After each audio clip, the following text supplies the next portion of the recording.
The flickering candlelight cast long dancing shadows across the cramped attic room, making the familiar space feel alien and menacing. My breath caught in my throat, a ragged sound in the suffocating silence.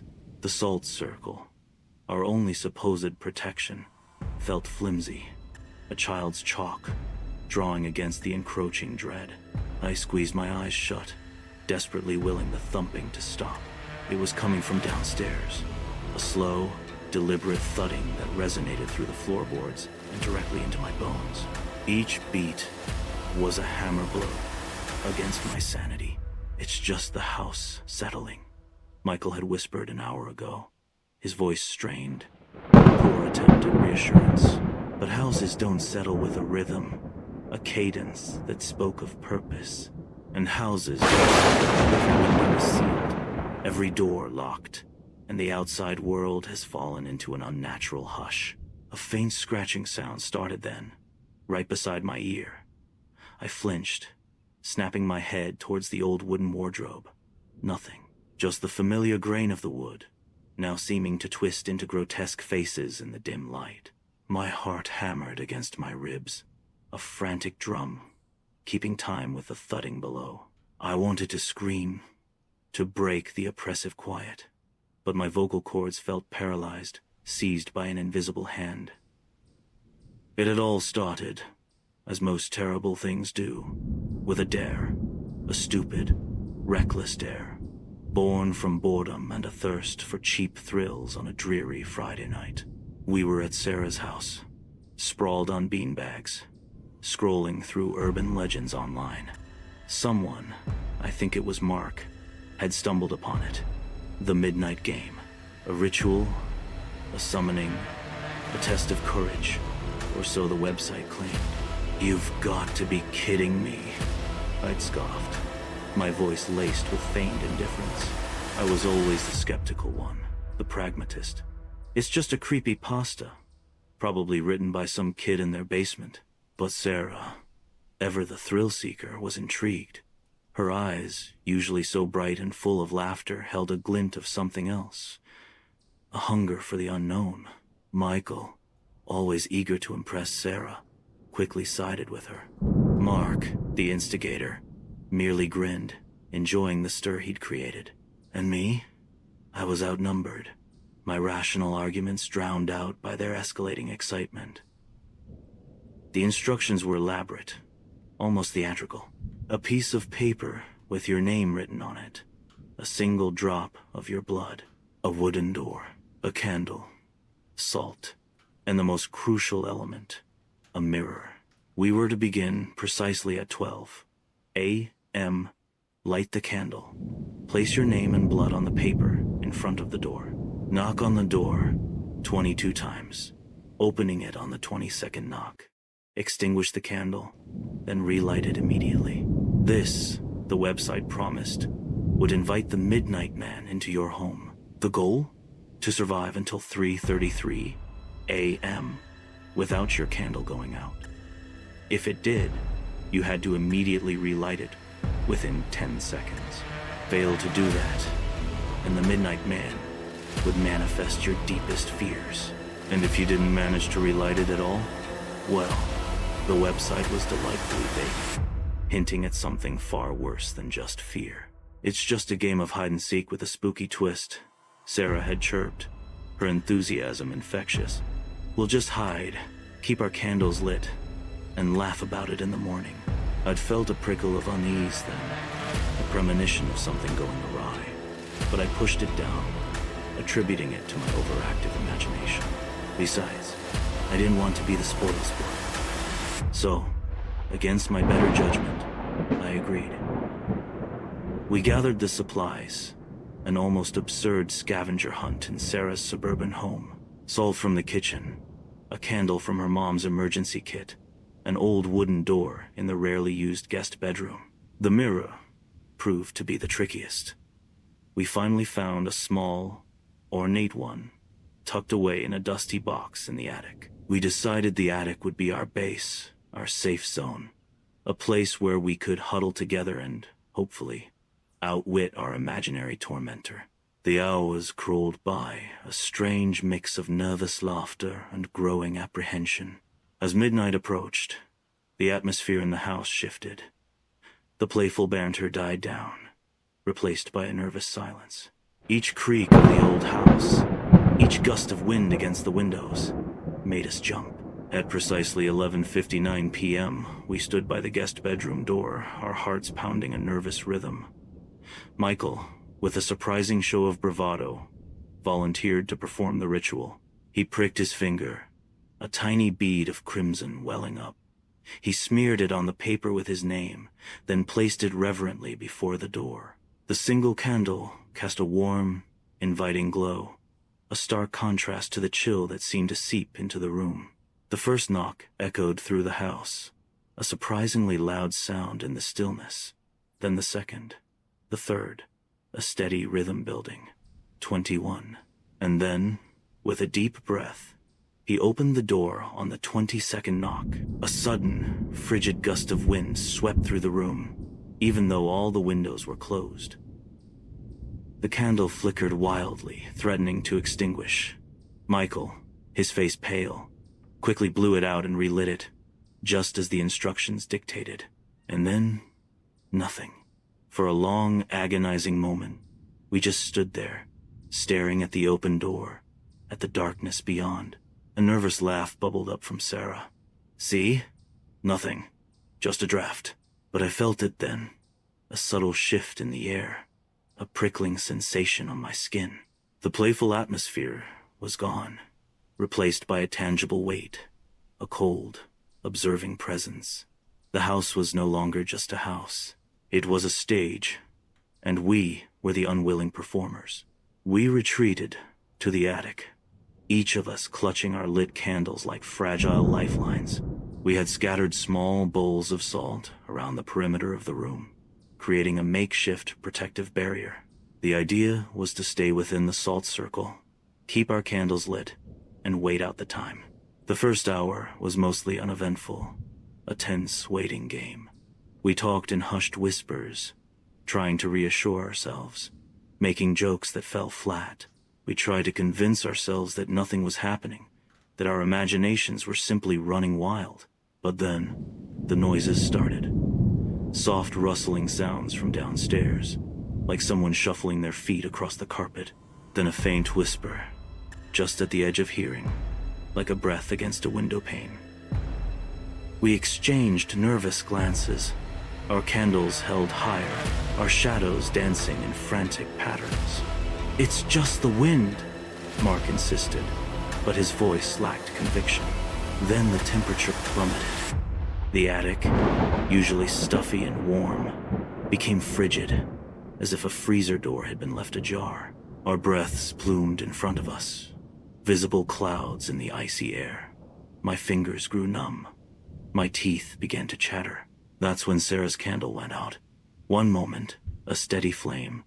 The next, a wisp of smoke curling into the air. Her gasp was sharp, cutting through the silence. She fumbled in the dark, her hands shaking, trying to relight it. 10 seconds. That was all she had. "Here!" Michael exclaimed, thrusting his lighter at her. Just as the flame caught, a horrifying whisper slithered from the corner of the room, a voice that seemed to speak directly into my mind. It was a low, guttural sound. Not words, but a distortion, a twisted parody of a human voice that promised unspeakable things. Sarah screamed, a raw, primal sound that tore through the attic. She scrambled back, pressing herself against the wall, her eyes wide with terror. "What was that?" I choked out, my own voice barely a whisper. I don't know," Sarah sobbed, clutching her relit candle as if it were the only thing keeping her tethered to reality. It was right next to me." The experience had shattered her composure. She was no longer the brave, adventurous Sarah. She was a frightened girl, trembling in the face of something she couldn't comprehend. From that moment on, the game became very real. The playful pretense evaporated, replaced by a creeping dread that settled deep in our bones.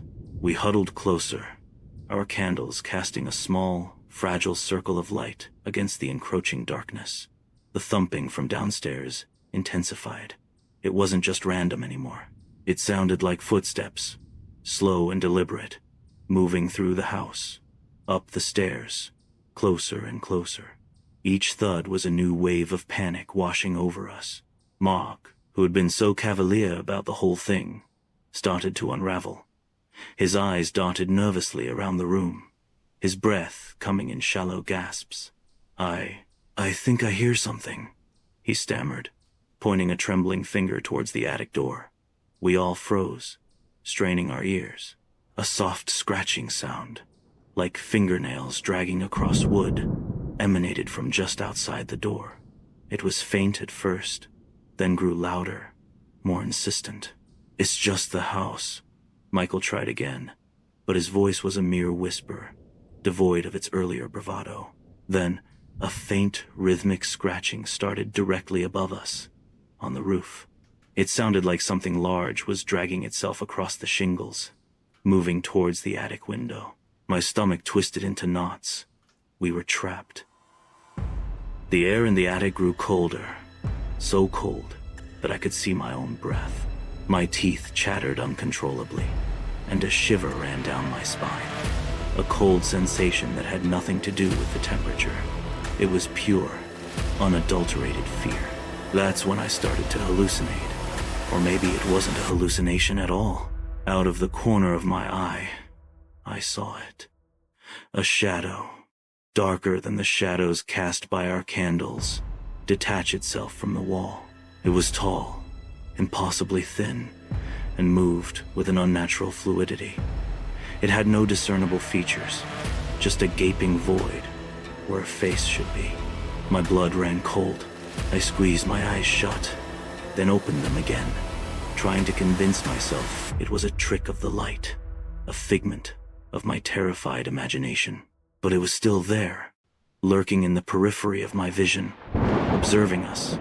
I dared not speak of it, afraid that acknowledging its presence would give it more power. I glanced at Michael and Sarah, their faces pale and drawn in the candlelight. Were they seeing it too? Their wide, terrified eyes suggested they were witnessing something equally horrifying, something that spoke directly to their deepest anxieties. Then Mark let out a choked cry. His candle had gone out. He fumbled desperately, his hands shaking so violently that he couldn't grasp the lighter.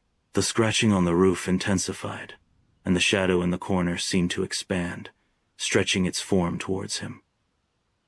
"Mark, relight it," Sarah shrieked, her voice hoarse with terror. But Mark was frozen, his eyes fixed on something we couldn't see, a look of abject horror on his face. His lips moved, but no sound came out.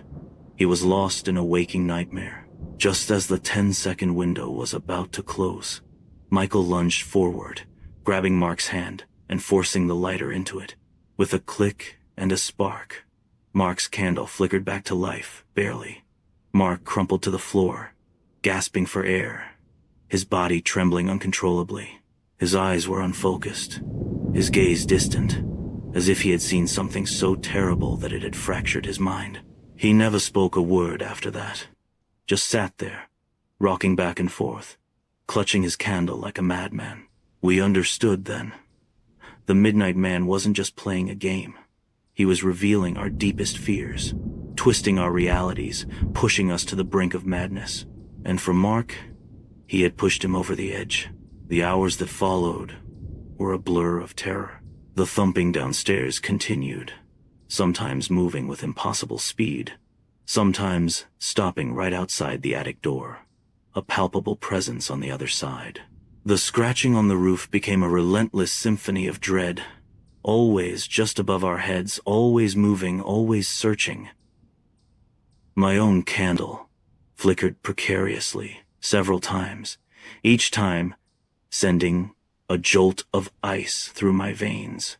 Each time, I managed to relight it, but the fear of failing, of succumbing to whatever fate awaited us if our candle went out, was almost as debilitating as the fear of the Midnight Man itself. I saw more things in the shadows. Faces, twisted and contorted, leering at me from the corners of the room. Whispers that seemed to emanate from the very air, telling me of my deepest insecurities, my failures, my hidden shame. I fought against them, desperately clinging to the fragile flame of my candle, clinging to my sanity. Sarah, too, was struggling. I could see her wrestling with her own inner demons, her face contorted in a silent battle. Her candle went out twice more, and each time she managed to relight it, but the effort seemed to drain her, leaving her even more vulnerable. Michael, surprisingly, remained the most composed of us. His face was etched with fear, but he maintained a steely resolve. He was our anchor, our reluctant leader, reminding us to stay within the salt circle, to keep our candles lit, to focus on survival. At one point, a loud crash echoed from downstairs, followed by the shattering of glass. It sounded like the kitchen, like every dish had been swept from the counters and smashed to pieces. We flinched, our eyes wide, our bodies tensed. "It's trying to scare us," Michael whispered, his voice raspy. "Don't let it win." But it was winning. It was slowly, relentlessly, eroding our resolve, chipping away at our sanity. The climax of our torment came shortly after 3 a.m. The thumping downstairs stopped. The scratching on the roof ceased. The whispering died down. An unnerving silence descended upon the house, a silence more terrifying than any noise. We held our breath, our eyes scanning the room, expecting something, anything. Then, from directly behind the attic door, came a single, deliberate knock. Not the rhythmic knocking of the ritual, but a slow, heavy thud that resonated through the door, as if something massive was pressing against it. My candle, which had been burning steadily for what felt like an eternity, suddenly wavered. The flame shrank, struggling against an unseen force, threatening to wink out. My heart leaped into my throat. I squeezed my eyes shut, muttering a silent prayer, begging the flame to hold. I could feel the cold radiating from the door, a palpable presence. I could feel its gaze, its malevolent intent, burning into my back. Then, the doorknob slowly, agonizingly, began to turn. We watched in horrified fascination as the brass knob rotated, inch by terrifying inch. The door, which we had secured with a heavy wooden beam, groaned under the pressure. "It's going to get in," Sarah whimpered, her voice barely audible. Michael, his face a mask of grim determination, grabbed a rusty crowbar that had been leaning against the wall. He stood in front of the door, his body trembling, ready to face whatever monstrosity lay beyond. The door creaked open a fraction of an inch, revealing a sliver of inky blackness. A gust of incredibly cold air rushed into the room, causing all our candles to flicker violently. For a terrifying moment, I thought mine would go out. But then, just as quickly as it had begun, the movement stopped. The doorknob ceased turning. The cold wind subsided. The creaking of the door stopped. And then, as suddenly as they had begun, the first rays of dawn pierced through the small attic window. A faint, ethereal glow, painting the eastern sky in hues of soft pink and orange. The light seemed to chase away the darkness, to dispel the chilling presence that had haunted us for hours. The profound cold in the room began to recede, replaced by a faint warmth. The air felt lighter, less oppressive. The sounds stopped. The thumping, the scratching, the whispers, all of it ceased, as if swallowed by the rising Sunday. We remained frozen, unable to move, unable to speak, our eyes fixed on the brightening sky. We were still clutching our candles, though their flames now seemed weak and insignificant in the growing light. Slowly, cautiously, Michael lowered the crowbar. He walked to the door and carefully, tentatively, pushed it open wider. The hallway beyond was silent, empty, bathed in the soft morning light. There was no sign of anything amiss.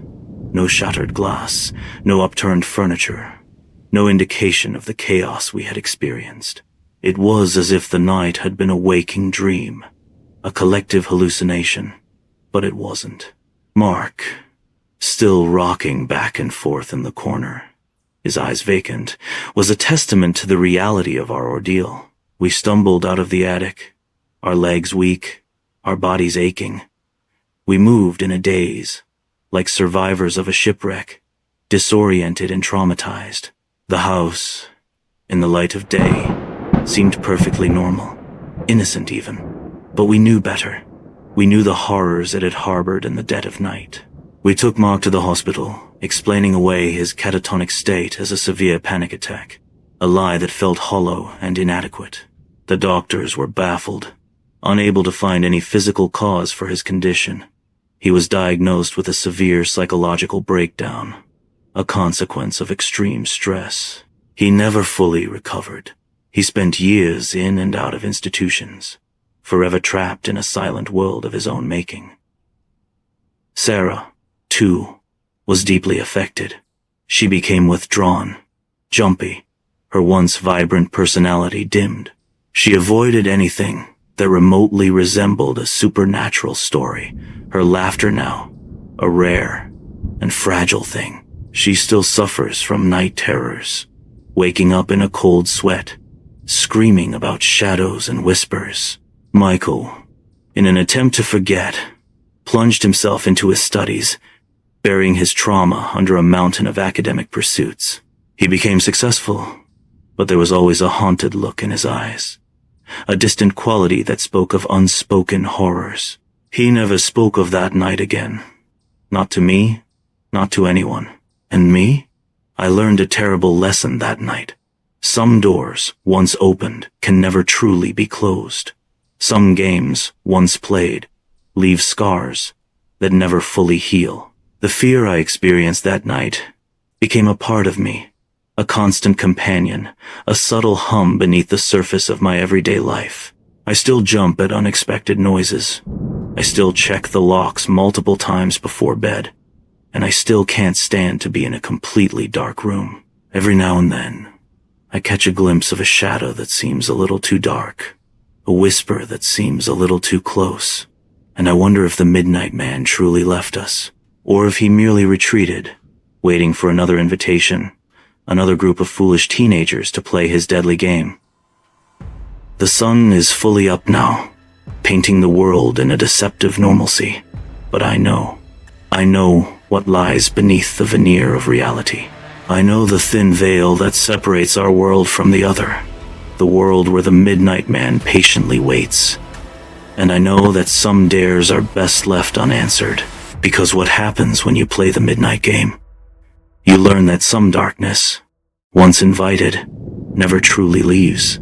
The memory of the doorknob slowly turning, the fraction of an inch it opened, revealing that inky blackness, still haunts my dreams.